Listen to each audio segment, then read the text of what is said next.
Hey, how's it going, everybody? So I am bringing you another Steam Deck update review.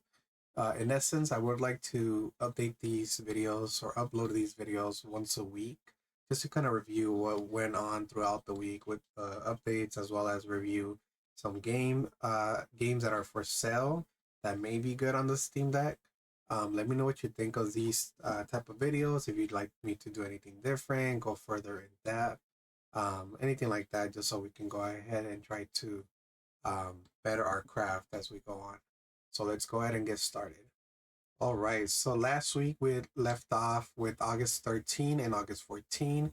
Basically, there were some fixes to some crashes that were occurring with the game. This week, we sort of have the same thing. If you look here, they fixed a crash where if you are removing a non-Steam game from Steam, which I'm not sure if most of you know how to do, the uh, Steam Deck would basically go ahead and crash. They also reduce the CPU usage using both the gyro and joystick or trackpad for mouse input, which is always good, right? When you're using any type of mouse or control, you want it to be accurate and not have any form of lag. That way, for example, you don't die, you don't make a mistake in the game, and stuff like that. That's pretty much it for the 19th. We go ahead and go into the 22nd, and we actually have a few updates here as well. Basically, they added a drop down menu so you can change your resolution. If you went to settings, display, and advanced, you can go ahead and select the maximum resolution that are used by your games. However, this is already out there, and you can already just go under game settings in general, and it should also be able to let you do the same thing as was noted above. You can also sign now from the power menu on the deck or the Steam Deck. Um, that way, if you want to log into a different account, they made it a lot simpler.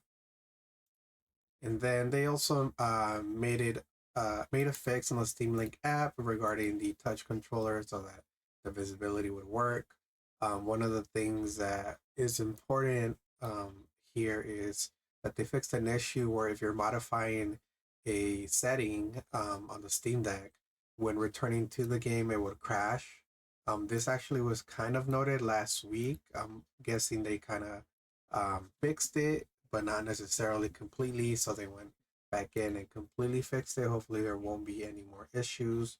We have a lot of game recording updates. I don't actually record on the game or the Steam Deck itself, but let's go ahead and see what they added. Okay, so pretty general. They made it easier to see your recordings by making it into a list view. That way it's kind of easier on the eyes.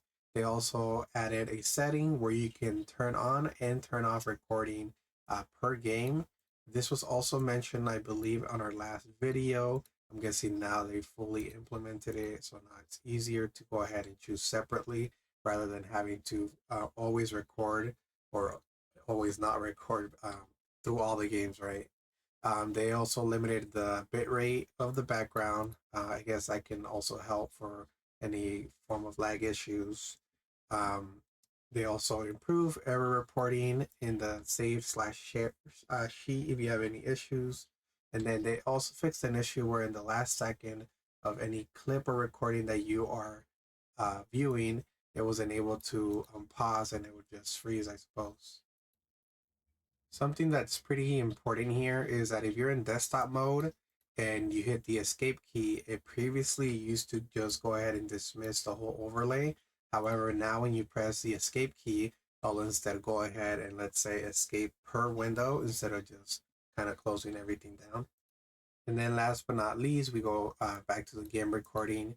They basically fixed an issue where any of your settings that you changed, especially the recording settings, in the per game settings would not save, and instead they would just go ahead and kind of default to a specific setting. So now you're able to change it, and it'll actually stay there per game. Of course, this changes depending on what you change out per game as well. And then last but not least, they fixed the list view not updating upon exiting the game. But yeah, that's pretty much where we're at. It's actually the 28th, the day of recording. The last update was on the 23rd. So we'll go ahead and aim for a weekly video and kind of recap everything since our last video. Let's go ahead and jump into some sales here, and then we'll kind of end it there. Okay, so we are on Steam, which is basically the main hub for the Steam Deck, right? Makes sense. And as we look here, there's a lot of special offers, a lot of good games that are actually quite discounted. Let's go ahead and see if I recognize any. There should be some that I recognize. For example, you have Diablo 4. I believe you can play it on the Steam Deck without any issues. There's been controversy, at least with the initial um, game that came out, but now it's been, changed and updated to play better. It's basically 40% off. That's one of the games that I would try out, at least on the Steam Deck, or at least to, get the game on PC if you do have a PC.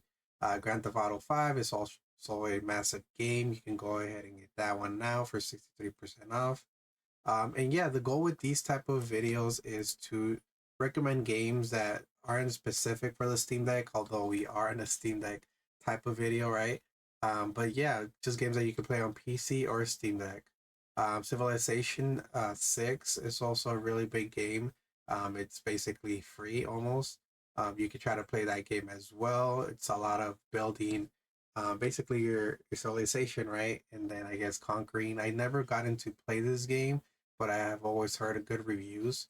If you're also not sure whether or not a game would be good for you, obviously you want to go in the description box, you want to see the trailers, and then down here in the reviews, you can actually see what it was noted as. So this is very positive, and there's actually almost 240,000 reviews. So I would kind of, listen to that for sure.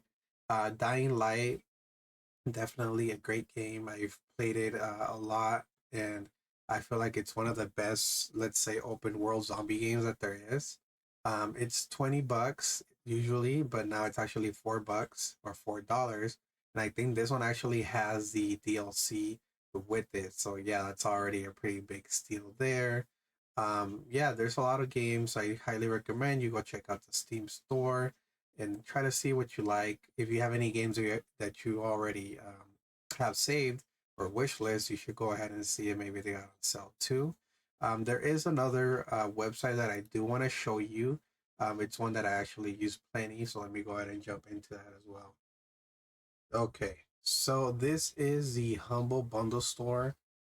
Basically, what they do is they sell, I believe, all types of video games.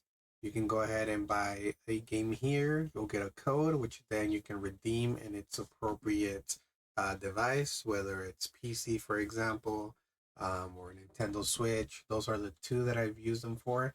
Actually, I don't know if I've used it for Switch yet, but I have used it for PC. What you see here on the website is basically how it looks. They have typically lots of deals all the time, and they also have what they call their bundles, which are probably their best bang for your buck, as long as all the games that are in the bundle are games that you feel like you'll play. Right here, it's just basically showing us what's currently, let's say, hot or selling. Um, there's quite a few, and you'll also notice that there's typically a lot of sales that go on. So let's go ahead and click on, for example, handheld and friendly.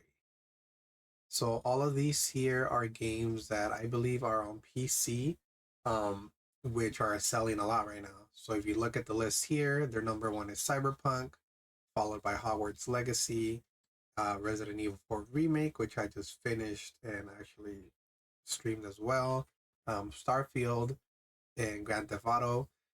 So right off the bat, you can see that there is pretty big discounts on all of them, and if you are interested in buying them, I strongly recommend that you do, try them out, check out their videos, check out their reviews, and then always try to compare them to at least one other store. I compare them typically to the Steam store. So let's say Cyberpunk, it's 50% off or $30 here, but maybe the Steam store has it for 40% off, which is $40 over there. So then, yeah, it would make sense to buy it here. So all you do is once you buy a game, you'll get your code and you go into the Steam store to redeem it, and it's as simple as that. Let's go ahead and see what other games they might have. They have Lego Star Wars. I actually just bought a bundle with like I think 18 Lego games for like $20, and it had all of these. Um, so I been wanting to play the Lego games. Usually they're pretty fun. Deep Rock Galactic is another game that I recently bought as well with all their DLC. I bought this one, I think, here as well, which would normally cost me, I think, $250. I got it for $40. I heard it's a good game. I haven't played it yet, but it's a good multiplayer game and single player game as well. Okay, so let's go ahead into their bundle section, which is up here. As you can see, you can also buy books and software. They have cookbooks, learn how to, I think, program manage, how to software develop, books, for example, comic books and all those different type of stuff as well. So yeah, they're not limited at all. Let's jump into this bundle here. So what this is that they try to sell you a couple of games for very low, and then it's basically a charity donation. So depending how much you want to pay is what you can get. So right here you would get 11 games, 10 games for $20, 7 games for $10, and as you can see, the top games are the ones that are removed as you go. You can always give more if you want to donate more. Um, but you have to at least meet whatever this mentions to get all the games listed in a specific bundle. So let's go ahead and see the games. It says that basically this bundle of 11 games is worth almost $300, but if you pay at least $30, you can go ahead and get all of these games and the codes. So basically, they have Resident Evil 0 to 4, 5, 6, 7, and Village. I guess isn't really Resident Evil 8, is it? But yeah, all of these games on their own, they'll probably be $10 each, I believe. So this bundle off the bat is immensely worth it, of course. Um, if you're gonna not play all of them, then maybe it might still not be a good deal, but you never really know if you are. It's just overall a really good deal in general. I've bought in, I think, a couple bundles, like I mentioned, the Lego bundle and some other games as well. But yeah, if you go back to bundles, you can go ahead and see what else is here. So we have the Capcom bundle as well. If you're a fan of Dead Rising or Street Fighter, you can see that already off the bat. You're saving a lot of money as well. 349 compared to $30. If you have less, and that's fine. And like I mentioned before, all you do is purchase them. You go into your account here, and then you redeem the code in the Steam store, and that's pretty much it. But yeah, this is one of those websites that I, in the beginning, I wasn't sure if it was legit, but I've been using them for a while. They're highly reputable. Um, so yeah, try it out. If you're still not confident, try maybe one game, buying one game. For example, if you only want to play Dead Rising 3 and it's maybe like $5, then you might just be best. It might be best to just buy one game, but again, $30 for all of these. And the nice thing is that it shows you down here if it'll be good to play on the Steam Deck. So as you can see here, it is playable on the Steam Deck. This one, I think you might have to tweak it, which is why it says deck verified. But yeah, that's pretty much it for this video. Let me know if you enjoy this type of format where I basically summarize all of the week's updates and then look into game sales that are currently out and about.